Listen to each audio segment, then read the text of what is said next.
전 충동적으로 자살을 시도했다. 한 달 전 정도에 저녁에 방에 이제 안방 말고 다른 방에 애들 방에 누웠는데 제가 평소에 먹던 수면제가 있었어요. 매일 하나씩 먹고 잤는데 그날 제가 혼자 캔맥주를 한 잔을 마셨어요. 술을 잘 못하는데. 그리고 누웠는데 이제 갑자기 그 약을 먹고 자려고 그랬는데 저도 모르겠어요. 그냥 입에 그냥 다 털어놨어요. 잠은 잘 주무세요? 이민정 씨는 몇 달 전부터 우울증 치료를 받아왔다. 그런데 병원 치료 기간 중에 심한 자살 충동을 느꼈고 실제로 자살 시도를 하게 된 것이다. 그렇게 하지 않는 걸로 되어 있는데 우울증이 회복할 때가 더 위험하다. 왜냐하면 아예 사람이 무기력하면 저희가 얘기하기를 자살할 힘도 없다.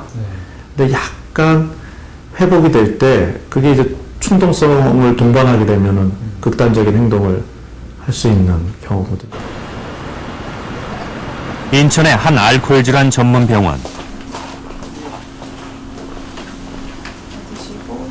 병원에서 치료를 받고 있는 박종식 씨. 그는 지금까지 알코올 중독으로 입퇴원을 반복해왔다. 이번이 8번째 입원이다. 최근에 입원할 당시에는 한 보름 정도 식사를 안 하시고 술을 계속 마신 상태여서 굉장히 많이 쇠약해져 있는 상태였고요.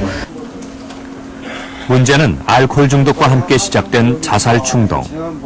박종식 씨는 계속되는 자살 시도로 위험한 순간을 몇 번이나 넘어야 했다.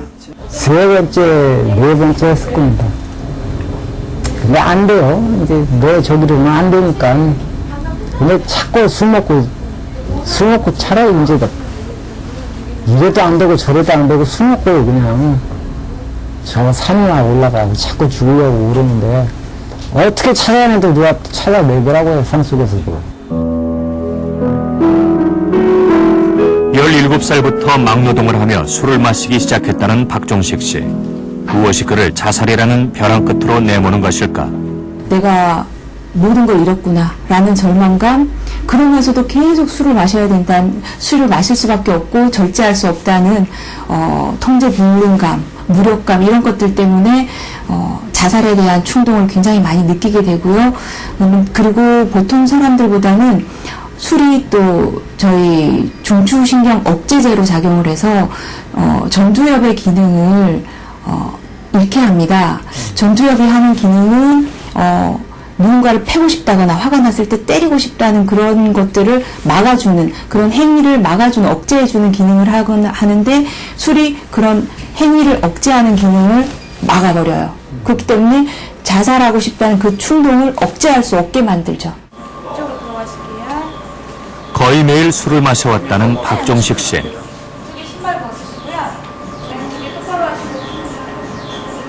오랫동안 계속된 음주는 우리 뇌에 어떤 영향을 미치는 것일까? 박종식 씨와 또 다른 알코올 치매 환자의 뇌 MRI 사진을 각각 촬영했다. 그리고 정상인의 뇌와 비교해보기로 했다. 정상인의 뇌는 빈틈이 별로 없어 보인다. 그런데 박종식 씨의 뇌 사진을 보면 가운데 검은 뇌실 부분이 정상인에 비해 훨씬 확장되어 있다는 것을 알 수 있다. 알코올성 치매 환자의 뇌 역시 마찬가지. 뇌실 부분이 더 크게 나타났다.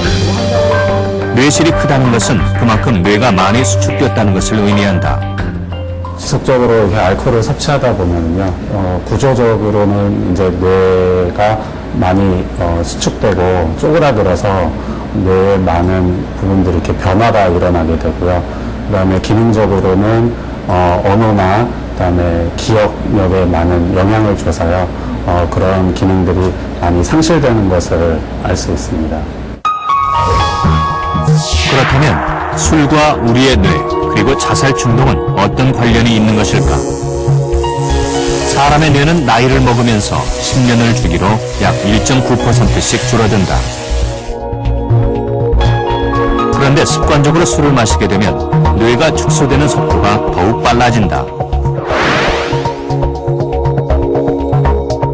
술은 기억력과 사고력, 감정 조절을 담당하는 전두엽에도 영향을 미치는데 술에 의해 전두엽이 지속적으로 손상을 입게 되면 충동 조절 능력을 잃게 된다. 자살 충동을 조절할 수 없게 되면 자살을 행동으로 옮길 가능성이 그만큼 커지게 되는 것이다. 세계보건기구 자살 예방 지침서입니다. 자살은 파급 효과를 갖고 있어서 한 명이 자살을 할 경우 그 영향을 받는 사람은 5명에서 10명이다라고 명시하고 있습니다. 자살 유가족들은 자살 생존자라고 불립니다. 그만큼 가족이나 가까운 지인의 자살은 생존자에게 지워지지 않는 상처가 된다는 말일 텐데요. 많은 전문가들은 가족의 자살은 사람이 겪는 가장 극심한 비극 중의 하나이며 마치 핵폭탄이 터지면 방사성 물질과 낙진으로 그 피해가 더욱 커지듯이 자살이라는 핵폭탄을 맞은 유가족들은 그 낙진으로 더욱더 고통받는다라고 말합니다.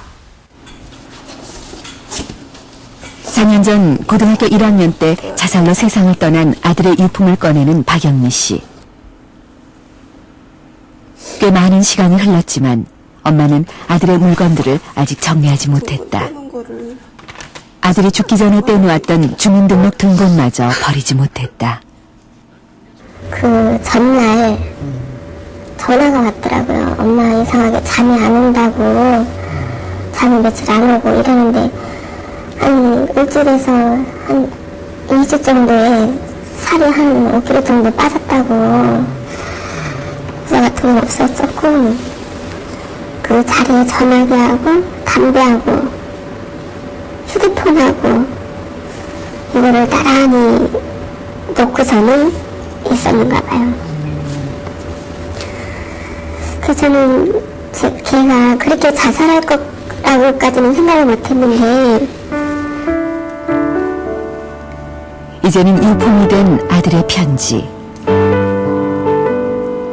아들은 엄마에게 미안하다는 말과 함께 사랑한다는 말을 전하고 있다. 내가 못해줬다고.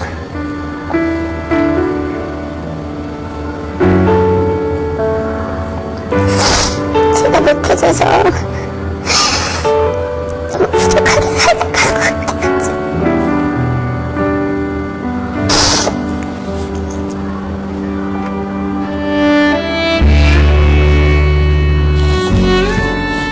아들의 갑작스런 죽음 이후 엄마는 모든 게 자신의 탓인 것만 같은 죄책감, 그리고 남은 아이들에 대한 걱정으로 오랫동안 불면의 밤을 보내고 있다고 했다.